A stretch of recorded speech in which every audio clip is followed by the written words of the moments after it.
Hello, my name is Stardust-Sonic and today I'm gonna show you how to play Rainmaker. Don't. Well, I'm pissed off hearing that answer, and I do believe this answer comes from people that either don't like this awesome and legendary game mode or just don't know how to play it. Which might also be the reason why they hate it.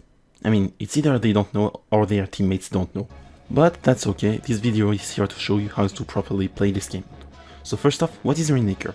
Well, it's a very special weapon that's located at the center of the map at the start of the game that you gotta carry all the way to the top of the enemy's stand before they do in order to win. Otherwise, the team that carried the Rainmaker the closest will be deemed victorious by default. But first, you gotta pop the Rainmaker's shield in order to carry it. The more damage you deal to the shield, the bigger it gets until it explodes and eventually takes down any surrounding enemies and paint the ground with your team's ink. That being said, if you see that the enemy is about to pop it and it's a lost cause for your team, just back off a little to avoid being taken out by the explosion. But you can also reverse the damage dealt on the shield by the enemy, which in that case will take longer to pop the Rainmaker's shield. Also, a bomb thrown at the Rainmaker's shield will blow on contact, so you can take the enemy down by surprise by throwing a bomb to its position if he's near the Rainmaker's shield. So once you get the control of the Rainmaker, there's a countdown of 60 seconds that will start.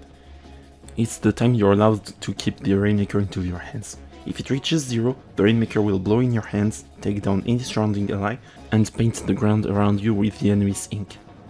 The Rainmaker is the main objective, and it is a very volatile one due to it constantly moving around the map and not being static or set on a track. But, as I said earlier, it is a weapon and a very special one. In Splatoon 2 it can fire giant shots that explode on the contact of a surface, given the surface is neither great nor out of bounds, and certainly not the ice below nor the water. But the shots won't explode if it's not fully charged. In fact, when you charge the Rainmaker, you can see the trajectory the shot will take and eventually the point of impact of the explosion. You can hit the enemy directly, but it won't do enough damage to take it out instantly, so I suggest that when you fire the Rainmaker, you gotta make sure the shot will hit the enemy and land close to them, so that both the direct hit and the splash damage of the explosion will effectively take the enemy down. But if the enemy already took some damage, a simple direct shot will be enough to take them down. No matter how much you charge the Rainmaker, its shots will always leave a trail of ink for you to swim along, besides the explosion of the fully charged shots. But there's a major drawback. In fact, there are many drawbacks to holding the Rainmaker. First off, there's a pretty massive cooldown before you might shoot or move again. It might not seem much long, but when the enemy is rushing towards you, it matters a lot. Not only that, but each time you shoot, the shot will send you backwards for a few meters, and again, it might not seem much, but when you need to run away fast, it is still important. But despite that, if you only intend to run away from everyone on the battlefield with your Rainmaker, and I mean both your allies and enemies, then only tap shooting and riding along the trail should be enough. Also, you can neither super jump to your allies nor your zoom main, sub or special weapon, or even benefit from ink armor, because let's face it, that would be utterly unfair. 99% of the matches will be over in an instant. And the Rainmaker is heavy, so it will make you move slower generally. But most of the time, when you're on the move with the Rainmaker in your hands, the less you shoot to get through your ink, the better. Each and every single patch of ink matters on the battlefield, whether you're on the move with the Rainmaker or you're gonna make sure the enemy does not progress and more especially does not get on top of your stand. So when you can, swim through each and every nearby patch of your ink with the Rainmaker in your hands and erase the enemy's path by painting over their ink otherwise. And also paint in front of the teammate who carries the Rainmaker to create a path they can get through. Basically, there are two types of player in Rainmaker, the carrier and the bodyguards.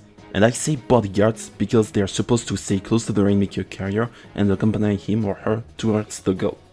They're the ones that open the path for the Rainmaker carrier, watch his or her back, and eliminate any potential threat that comes their way. Again, and I insist, at the very least, one of the bodyguards has to stay close to the carrier. It's an obligation, whereas some might be going ahead to face the enemy or flank them, of course if you flank, make it fast, or even stay behind and watch the carrier's back, mostly backliners again. One has to stay close to the carrier, unless you're either a charger, a range blaster, or a rapid blaster. Because those that succeed the most are those that can either take out the enemy fast and or paint a lot. So most players, midliners, and painting supports that can take the enemy fast enough, like Splash Out and Zap or Gal 96, are those that often succeed in Rainmaker because they can do both most of the time and because they can create multiple occasions for the Rainmaker carrier to progress. They engage in fight most of the time, take the enemy down and open the way for the carrier. But most importantly, they devote themselves to protecting the Rainmaker carrier. So if you're in this role, be very actively on the lookout for any enemy engaging or lurking, waiting to take both of you down. Be also careful about any kind of enemy flanker too. And as far as the backliners are concerned, the Splatlings and Custom Jet Squelcher are their best option in Rainmaker, since they can both paint a lot and take the enemy out fast from their spot. Although if you play Charger, that's fine, but you better not miss any shots if so. If you have trouble progressing through enemy territory, you can also use a curling bomb and swim along its trail of ink to progress fast enough in enemy territory. If you have squid beacons, you can also use them to quickly travel back to mid, if not to the enemy's side, and bring out the whole squad as well. Splash Wall is a very useful sub-weapon to take cover from enemy shots and take them out from behind or block the way from them. You gotta make sure you take out the enemy fast and safely when you can. To be honest, there's no path designated as good or bad for the carrier to get through. I mean, even I could carry on through left close on Arena Wall and take the lead.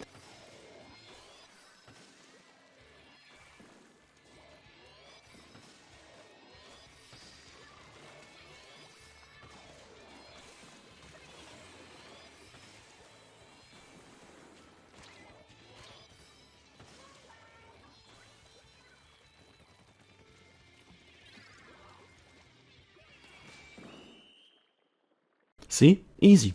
The only right path is forward and with your team on your side. So long as the bodyguards stay close and open the way for the carrier, the path they choose together will always be the right one. That being said, there are paths that are better off to take because generally you'll be out of the enemy's reach and you will progress farther more safely. Also, when the enemy is out of your reach, call out the enemy's position to your team so that they can help in taking them down, or so that the Rainmaker moves to a safer place. And once you clear the path, make sure to call out the carrier so he can move through this path. Don't hesitate in spamming this way for the carrier to notice the path where you are is clear. I'm looking at you, the carrier in Camp Triggerfish that did not move to left elbow because it was much safer than going through enemy street. If you carry the Rainmaker, naturally you cannot progress if you're not sure the enemy is out of your way, whether they are taken out or way behind you. But generally you can see them coming from far away, so stay back and do not rush forward. What you can do instead, besides taking cover, because the enemy will always notice where the carrier is since the Rainmaker's goal will always glitter and reveal your spot, is shooting the Rainmaker towards the enemy from the distance. That being said, if you're cornered and can't move anywhere else, the only move you can do is make a fully charged shot to the enemy's feet to fight back. Otherwise, if you're rushing towards the goal, you have no other choice but to keep going and progress as far as you can, because there's no other way. And if you stop dead on your track and they take you down, you might regret later not having progressed farther when you had the occasion if the enemy takes the lead. Running back to stay safe is not a good solution either, because what it does is accelerate the Rainmaker's countdown towards 0. Remember, you can't hold on to the Rainmaker forever, so at one point in time you have to get going. Also, there are some very specific places on the map that are prohibited to the Rainmaker. Unless you're on the enemy's side of the map, you cannot go to these places either because it will accelerate the Rainmaker's countdown too. If anything, the only time you're allowed to run back with the Rainmaker is when you have the lead and the match is about to finish. To be honest, any strategy possible is allowed on Rainmaker. It might sound scummish, sure, but if you care more about your rank or focusing in a tournament, even running away with the Rainmaker becomes a viable strategy. Being able to finish a game in the first 30 seconds might sound unfair, but it actually is pretty fair. Most of the time, that can only mean one thing. One team has been careless, taken out fast and walled out from standing in the way of the Rainmaker carrier, no matter which map it is, and even if they've been walled out from the spawn. If you carry the Rainmaker, whenever you see an opening, run. The enemy is behind you and hasn't noticed anything at all? Run. The enemy has been wiped out? Run. You're a few meters away from overtaking the enemy and can snatch the lead from under their nose? Run. There's a path open for you by you or your teammates? Run. Do not look back, do not stick around, and just run. Have more faith in your teammates too. When your teammates have taken care of business where they are and are spamming this way, you run towards this way. It's free for you to get through this way and take over the lead and have a substantial progress over the enemy, if not complete the objective and knock out the enemy. That being said, if the enemy has progressed really far, like being below 20 left or something, the whole team has gotta be extra cautious about moving forward, as the enemy has come so close to put the Rainmaker on top of your stand. That's what you are aiming for in that case. Not just taking the lead, but making sure you can get the Rainmaker on top of their stand. Yes, it sounds daunting, but do you have any other choice besides taking the lead? You basically have got to aim for a reverse KO if you want to take the lead at this point in the game, especially if you go through overtime, which is basically triggered when you're the losing team carrying the Rainmaker and trying to take the lead from the enemy, and it's your last chance, unless they've taken you out beforehand or the Rainmaker countdown runs out. So if anything at this point, play it safely. Take the enemy out, watch your back, and get moving when the path is clear. Just run. If you carry the Rainmaker and see in the distance that your allies have been taken out by the enemy, unless they took them down too, run towards the other path. Don't stand in front of the enemy. Now if you're preventing the enemy from progressing, there are two choices you can make. 1. Take the carrier down at all costs. 2. Proceed to eliminate the other players before taking out the carrier. Option 1 would rather be for when the enemy is about to take over your lead, when you gotta stop the carrier at all costs. But the carrier can defend itself by continuously shooting the Rainmaker, keeping you at bay and preventing you from getting closer. If you can, throw a bomb to destabilize them and take them out before their teammates join the fray. Otherwise you will have to go for option 2 then. Take the other players out. Every method counts. Get through with ink armor, throw bombs, use your specials, Tetamicide, Stingray, Booyah Bomb, Bomb Launcher, which you can also use in coordination to push. And again, watch your back and take out any flanker. Also, don't have your whole team stand at the same spot, because it will be even easier for the enemy to take out all of your team at once. That applies for both when you are pushing and when you are defending. Once the carrier is taken down, the Rainmaker will remain in its place until the shield has been broken again. Now you don't necessarily need to pick the Rainmaker from the get-go. It might also be best for you to go ahead and take down any remaining enemy. If no one picks up the Rainmaker, it will come back to mid eventually. It will also come back to mid if you have it in your hands, you're on your side of the map, and either the countdown gets to 0 or you jump out of the bounds to put it back to mid. If you desperately need to prevent the enemy from reaching the Rainmaker when it's on your side of the map and are willing to make a sacrifice, then you can pick it up and jump out with it. It will force some of the opponents to retreat back to mid, and you can take that advantage to take the remaining opponents out and get back to mid, especially if there's a long road to take before going back to the same spot.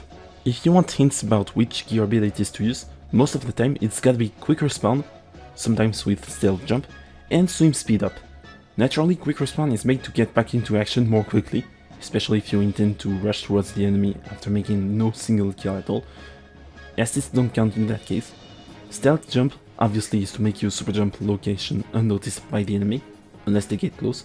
Swim speed up is made to move faster in your ink, which is already the faster method to move around in the Splatoon franchise. If anything, maybe besides backliner, this has to be your go-to ability in Rainmaker. Sometimes if you have to run faster on your feet, whether it's to get through uninkable paths, glass, plastic, grates, or when you strafe with your splatling, then you can also use run speed up. If you need to jump fast towards mid, your teammates or spawn, you can also use quick super jump. But actually, one sub of quick super jump is surprisingly enough in general. Not to mention, a stealth jump is the same speed as a regular super jump in Splatoon 2. If you use beacons, you can also use some sub power-up to allow everyone to jump faster to the beacons. Some ink resistance and bomb defense up can do the thing too to get rid of any superficial damage, like stepping onto enemy ink, bomb splash damage, or even making ink armor last a little more. Any weapon that gets damage increase from main power-up can benefit from using this ability, to the point that it becomes crucial for some of them to use it, namely Special Shot Pros and 96 kills. If you need more ink efficiency, you can also rely on Last Ditch Effort, as it can activate when the enemy gets halfway through their progression of the objective for 1, and they can also progress fast for 2. What it does is that it can drastically reduce your general ink consumption and speed up your ink recovery. And at last, Object Shredder helps you in destroying every object on the field that isn't a player for the main, sub, and special weapon. Splash walls, beacons, sprinklers, bubbles, but most importantly, the Rainmaker's shield. By the way, it goes without saying, your team composition is generally made of a backliner, Splatting or Custom Jax Welcher recommended most of the time, again, a midliner, Splash Shot Pro, Gale 96, and a Slayer, Splash Shot, Splash Duelist, Gale 52, with a free pick for you to choose between a Slayer, a midliner, or a painting support that mostly looks like Splash Shot Junior or NZAP 85. Or you can even go for Custom Jet Squelcher at the very limit, because somehow it blurs the line between backline and midline. But not everyone knows that. Generally, the Slayer is not the person that should carry on the Rainmaker, nor it is the backliner. That should be up to the midliner or the painting support in general. But everything can happen on the battlefield, and even the Slayer can be forced to go for points and carry on the Rainmaker while everyone else is dealing with the enemy. So in the end, what is Rainmaker all about? Being reckless? No. Being overly cautious? No. Pulling a Joseph Joestar? Not every time. Being fearless? Yes. Being fearsome? Absolutely. But most importantly, it's about making the right decision to move forward, understand what your true goal is and devote yourself to your role. Whether you carry on the Rainmaker or you protect and accompany the Rainmaker to the goal. It's also about making the perfect execution in your actions, whether it's for you or your team. By the way, I also want to say, even if you do your best, it's impossible for you to do everything on the battlefield. You can't control anything, you can't do everything, you can't be everywhere at once every time. All you can do is devote to your role and do your best on the battlefield. Even if you lose something too big along the way, please don't look at your X power, it doesn't mean everything every time. Knowing that you did your best and contributed the most for your team can soothe things for you. You cannot feel bad if you know it's not really your fault if your team lost. But that's whom this video is made for. Not just you looking to get better at Rainmaker, but also to teach your unskilled and inexperienced teammates how to correctly and properly play Rainmaker. Thanks for watching. If you have any tips you want to share on how to play Rainmaker, or you have any other suggestion for a guide, make sure to leave it in the comment section below. Don't forget to like and subscribe to the channel and follow me on Twitter and Twitch, links in the description below. This was Stardust-Sonic and I shall see you next time. Now stop complaining and start learning how to play Rainmaker. But until then, peace!